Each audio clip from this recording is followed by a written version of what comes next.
The hills of Coyihuay in central Chile offer a specific kind of hostility. It is not the violent, sudden force of a storm, but the suffocating weight of absolute isolation. When the human brain is stripped of a standard social input, the daily feedback loop of friends, media, routine, it desperately searches for a new anchor. In the profound silence of these mountains, the mind becomes a blank slate, highly receptive to a new architect.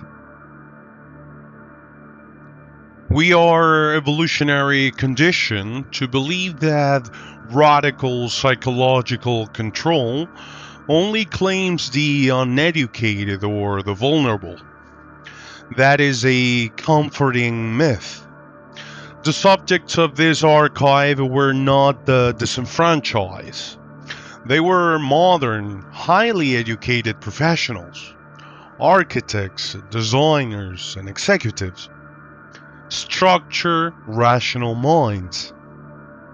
Yet, in November 2012, this collective of intellectuals crossed the ultimate line.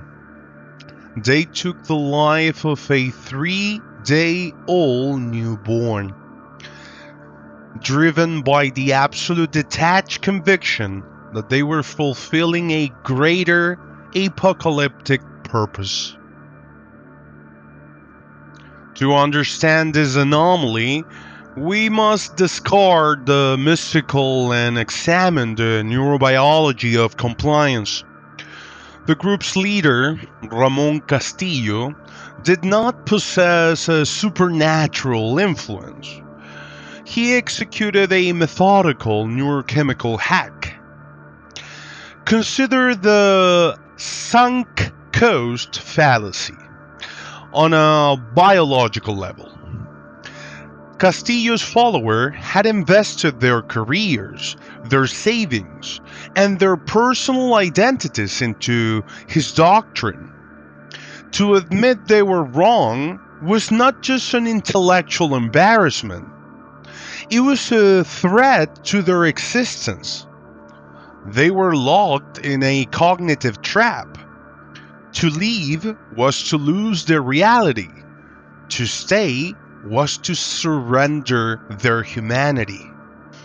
By combining severe sleep deprivation with scheduled potent doses of hallucinogens, Castillo disrupted the default mode network, which is the responsible part of the brain for our sense of self and our inner narrative. With the DMN suppressed, the brain stops questioning its surroundings. It begins to crave a new story, a new ego, to replace the one that has been shattered. But the atrocities of Ramon Castillo didn't end there. He kept their amygdala, which is the brain's primal fear center, in a state of hyperarousal. He didn't just give them drugs. He managed their dopamine and cortisol levels like a chemist. He created an environment where the only dopamine hit, the only relief from terror, was his approval. The neurochemical manipulation was so precise that it overrode their prefrontal cortex, which is their neurological center for logic, ethics, and moral reasoning. When they held the child, they did not see a human life. Their brains, rewired by the environment, perceive a threat to the survival of the collective. When the story is compelling enough, and the brain is depleted enough, good and evil cease to be moral absolutes.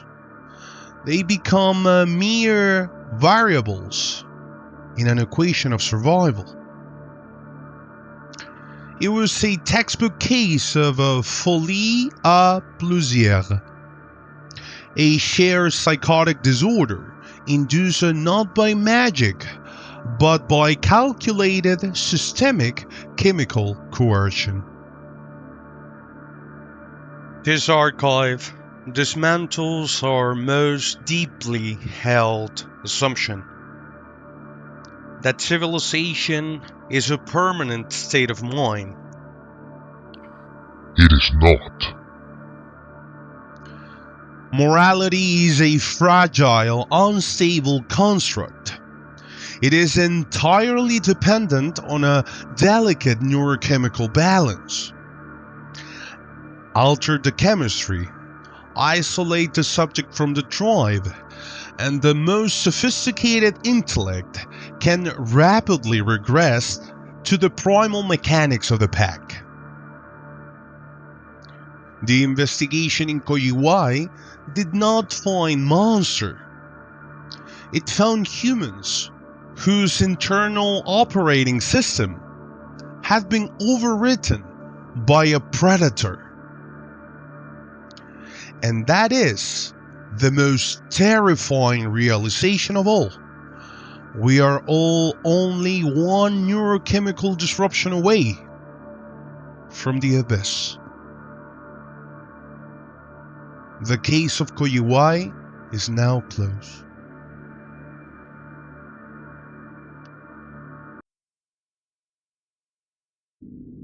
Buenos Aires, 1912. Viewed through a historical lens, it was an era of rapid modernization and urban expansion.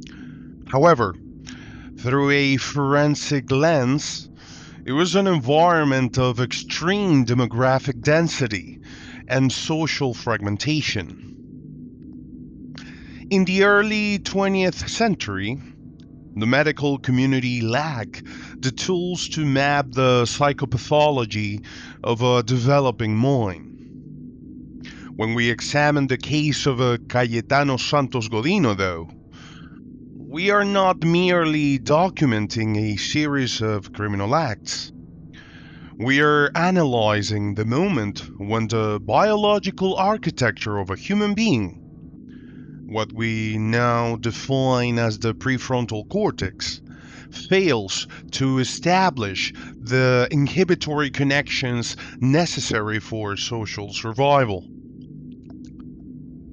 He was an anomaly that the society of the time could only label as evil, because it lacked the language to diagnose a structural breakdown. A pervasive analytical bias is the belief that extreme deviant behavior requires an external catalyst, trauma, abuse, or socioeconomic collapse. File 004 confronts this hypothesis. Godino emerged from the same urban reality as thousands of other children who maintain normative behavior. The anomaly is not just the act, but the total absence of autonomic remorse or physiological stress in response to inflicting fatal harm. If we remove the labels of monster or criminal, we are left with a fundamental neurological question. Is it possible for a human brain to be born with an internal circuitry that is fundamentally incompatible with the survival of the collective? The core of this case is not found in the victimology, but in the neurodevelopmental failure of the subject. In modern terms, we are observing a severe deficit in the feedback loop between the amygdala and the ventromedial prefrontal cortex. This is the biological equivalent of a car with no brakes and a steering wheel that only responds to primitive impulses. Godino did not decide to be deviant. His neural pathways provide him with no other mechanism for interaction. The forensic error of 1912 was to treat him as a moral failing. The clinical reality was that his brain was functionally blind to the concept of human suffering. What the public perceived as malevolence was, in clinical terms, a permanent state of affective detachment. The forensic conclusion is unsettling. Morality is not just a philosophical choice. It is the neurological capability that requires a functional internal bridge.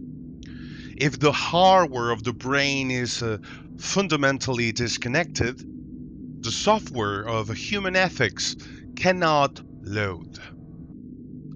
Godino was exiled to the penal colony of Ushuaia, the literal edge of the world, effectively attempting to quarantine a biological failure that could not be corrected. File 004 concludes with this lingering inquiry. As we continue to map the human brain, at what point do we stop attributing intent to human actions and start recognizing it as the inevitable output of a biological system in error?